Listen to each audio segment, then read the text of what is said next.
Halo, Assalamualaikum Ciladers. Gimana kabarnya hari ini? Semoga selalu dalam keadaan sehat ya. Senang sekali Miss Anita bisa kembali menemani Ciladers semuanya dalam International Talks.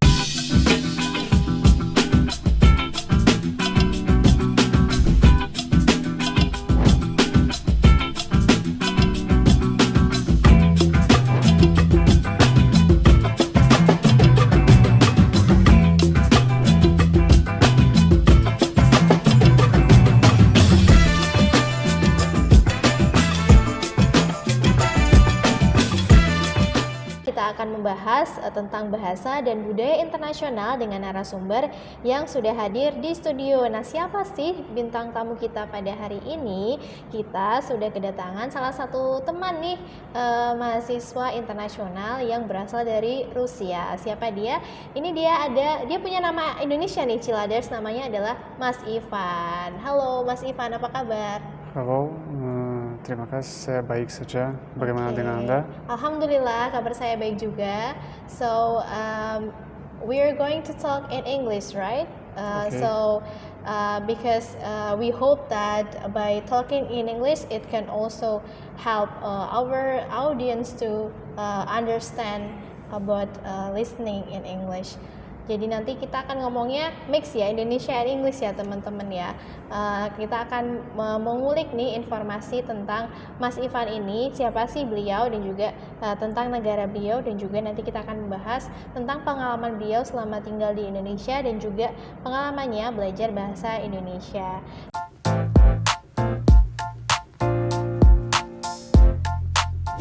How long you have been here so far?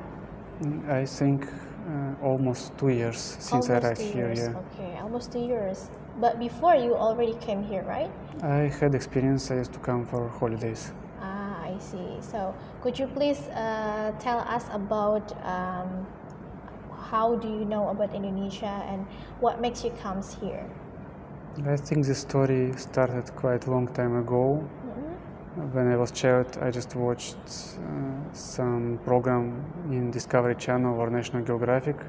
At that time, the nature impressed me, and since that time I started digging more information, not only about the nature but also about culture and location, and found out that this country is quite big and interesting. That's why I decided to continue my way here.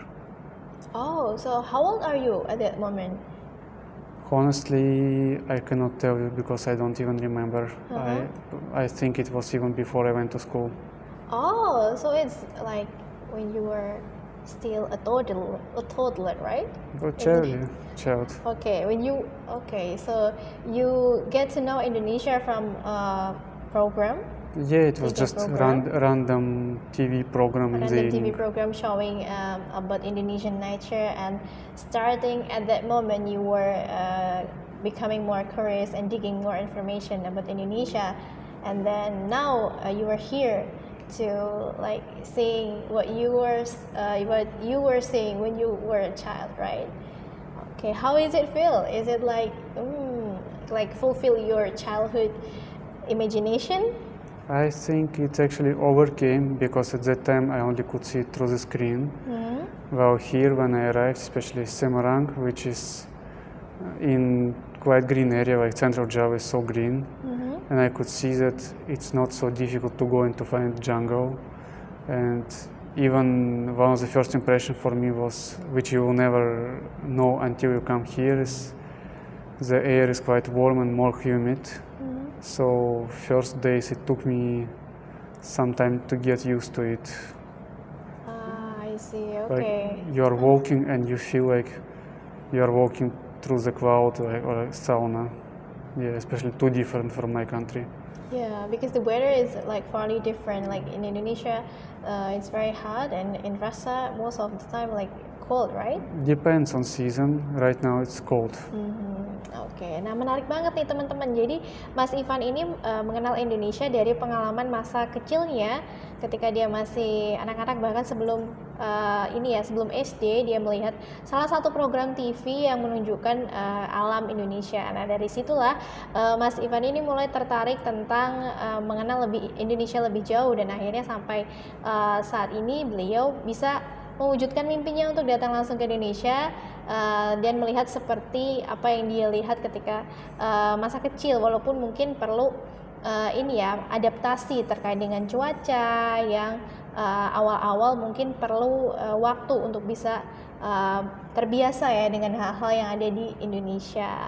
Okay, when you came here, compared to your country, what do you see that showing much difference? There are so many things which are different, like the weather I already mentioned.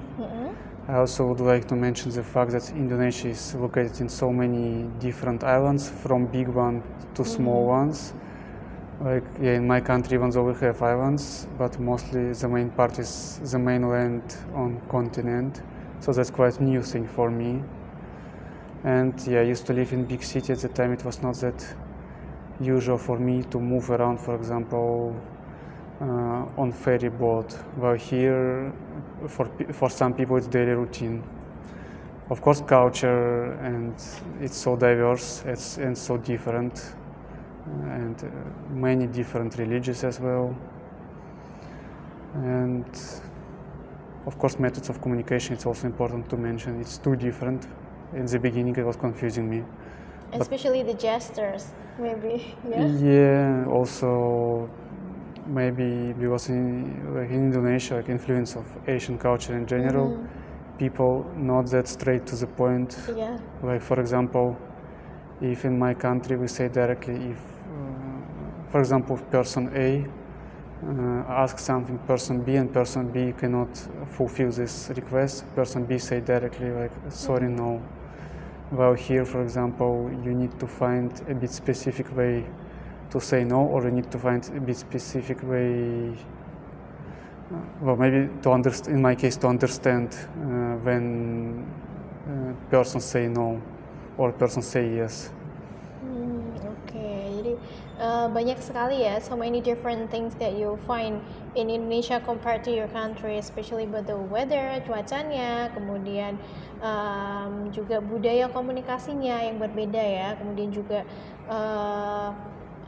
budaya-budaya yang lain yang pastinya berbeda karena setiap negara memiliki ciri khasnya masing-masing. Nah, kalau makanan, apakah is it difficult for you like when you stay in Indonesia, like you have to eat Indonesian food?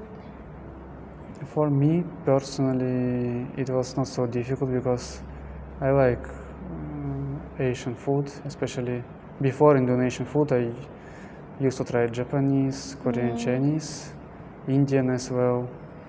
Indonesian food is still something new for me. I can say at the beginning I was a bit careful because I was aware that even though food is tasty, but if I didn't get used and I eat too much spice, it can be problem. Yeah, exactly. Luckily, I didn't face real problems. Well, actually, I would say that most of food I ever seen and I tried, I feel like it's tasty, but if there in front of me so many small plates of sambal, and I want to try all of this, but I'm trying to keep in my mind that, for example, I don't have to finish this small plate, even though it's small, but probably the amount of sambal it's for few people or not only for one, so it means I need to slow down because it's made like you take a little from each and add to your portion according to what you want. Yeah, not too much, yeah, that's enough. So about the food in Russia, what do people usually eat? I mean, the regular, for example, like in France, they usually eat bread. How about in Russia? We have different culinary. It can vary from region to region, but of course the most common dishes in Russia is soup, red color, borщ. I think many people ever heard. Also pilmeni, it's in English maybe it would be called dim sum. Yeah, you can eat it with the cream. So usually people in Russia, they eat borщ, the soup? There are many different dishes, but borщ is quite among the most famous. Is it for like breakfast or dinner? Oh no, usually it's for daytime. For breakfast, more common if they eat porridge Or if you want a light breakfast, you just take a piece of bread, you put some butter on it, and you can apply cheese or slice of meat, depends how you make it. And yeah, we have tea culture, but it's different from Chinese or Japanese. So when do the Russian people usually drink tea? It depends, like you can drink it in the evening or even daytime after the main dish, you can do it. Like it's also quite common that they like to eat it to eat some candies while drinking tea. So one of the good things I discovered for myself that in Indonesia there's also good tea. So I can drink strong, good tea here. Ah, I see. Iced tea, how about iced tea? Do you like iced tea? Oh, iced tea is very good here, and I think in Indonesia it's the best iced tea. Right now there are a lot of iced tea stalls on the road, right? Well, like with only 3,000 you can get big cup of iced tea. Well, I would recommend to take the one for 5,000, which is more concentrated and stronger taste. Okay.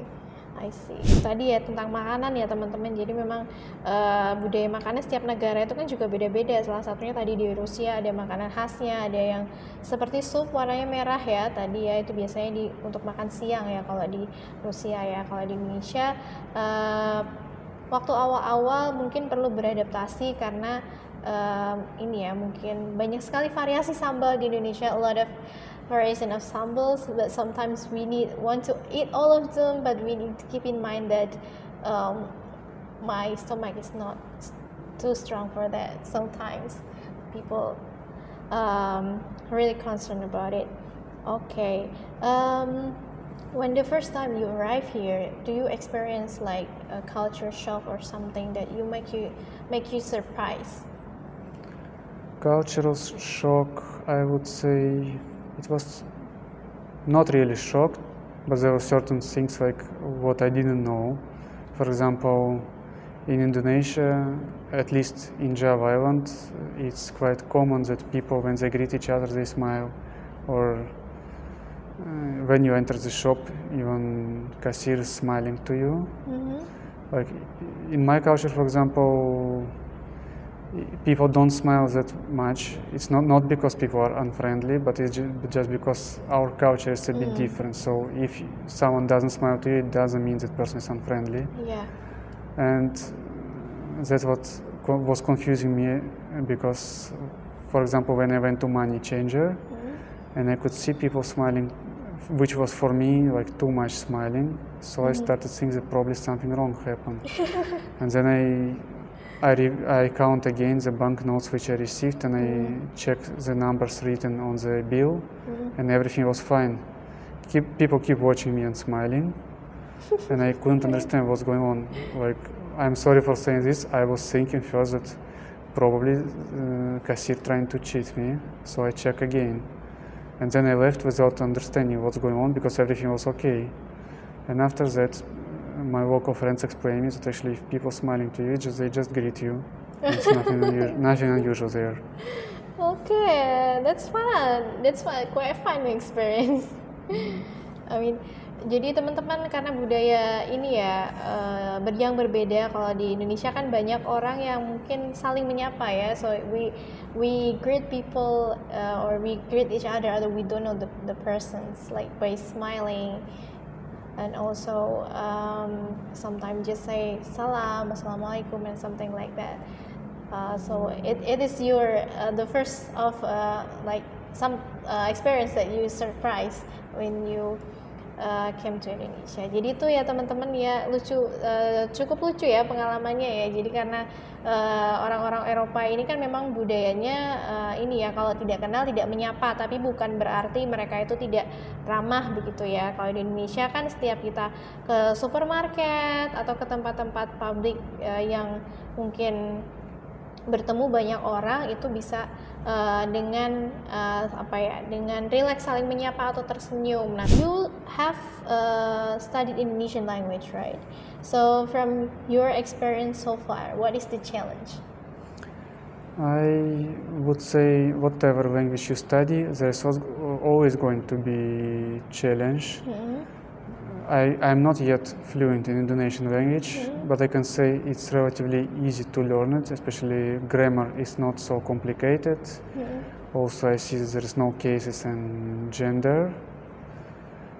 Maybe that was the little challenge. For example, my challenge, I would say, when I'm using text messenger, and some people using like a short version of the words. The abbreviations. Abbreviations, like, or for example, the word wait, sebentar. Like when I used to order online taxi, and they don't write sebentar, the driver write me SBR, and when they're using too much translation. SBR, like it's not sebentar. And it was confusing me why he's writing. I was thinking it's typo. Or some words, they also can have double meaning according to the way you use it. Depending on the context. Yeah, I would mention word tahu, which means tofu food. And tau. Tau, which is actually, you write it the same like tahu. I didn't know such a thing. That was challenging for me. I see. And also maybe the slangs language that people usually use in daily conversations. The slangs, yeah, especially since I stay here in Central Java, I already got used to many words. But for example, when I meet people who just arrived from Jakarta and originally from Jakarta, many words they use, they are new for me. So when they speak, I realize that they speak Indonesian, but I have no idea what they say. Exactly. Yeah, because in Jakarta especially, they kind of like typical their own slangs. Yeah, it's like Bahasa Jakarta. Yeah, Bahasa Jakarta. Okay, so the challenge is because of sometimes the words has different meanings for different contexts, and also because what is it, the first one? When I'm using the online application. The online application, or maybe a conversation in WhatsApp, or maybe when ordering food from Gojek or Grabs, some people talking or using so many abbreviation atau menggunakan banyak singkatan nih biasanya kalau di chat WA atau mungkin ketika mau pesan makanan ya, biasanya ada singkatan-singkatan yang itu susah dipahami gitu ya. Kadang kayak misalkan sebentar tadi ya SBNTR, kayak susah untuk mengerti ya untuk orang asing yang tahunya bahasa Indonesia yang tulisannya benar. Have you learned Japanese language? Javanese language I tried to learn, but after that I got suggestion from the Indonesian language teacher, who told me that to make sure that I will not do mistakes in the future, that it's better I learn only Indonesian language and not the one with the slangs, but official one. And in that case, for me, it would be easier, and for everyone, would be easier to learn Indonesian language, including different slangs. Because if you're first learning the language with the slangs, for you it will be more difficult to learn the official one, which everyone understands. I see. But maybe you have heard some of the Japanese word you heard from the people. Oh, Javanese words, yeah, what of course. What did you remember? I remember matur suwun, or sami sami, monggo. Monggo. Yeah, monggo. I think that's it. Probably later I can mention more if I remember. Okay. Matur suwun, sami sami, monggo. Ada lagi mungkin sugeng enjang. Yeah. Tahu? Selamat pagi, Sugeng. Nah, itu tadi teman-teman perbincangan kita dengan narasumber kita hari ini, ada Mas Ivan dari Rusia. Tadi kita udah berbicara banyak hal tentang pengalaman beliau datang di Indonesia, dan juga pengalaman beliau belajar bahasa dan budaya Indonesia, yang mana ini juga bisa teman-teman aplikasikan nih ketika belajar bahasa asing, yaitu kita berusaha menerima dan beradaptasi dengan budaya baru. Mungkin ketika teman-teman Cilades berkesempatan untuk pergi ke luar negeri dan belajar bahasa asing itu. Nah, sekian dulu untuk sesi International Talks hari ini. Jangan lupa untuk nantikan video-video menarik lainnya hanya di channel YouTube Ciladofficial. Sampai jumpa. Wassalamualaikum warahmatullahi wabarakatuh. Cilad.unissula, your world is here.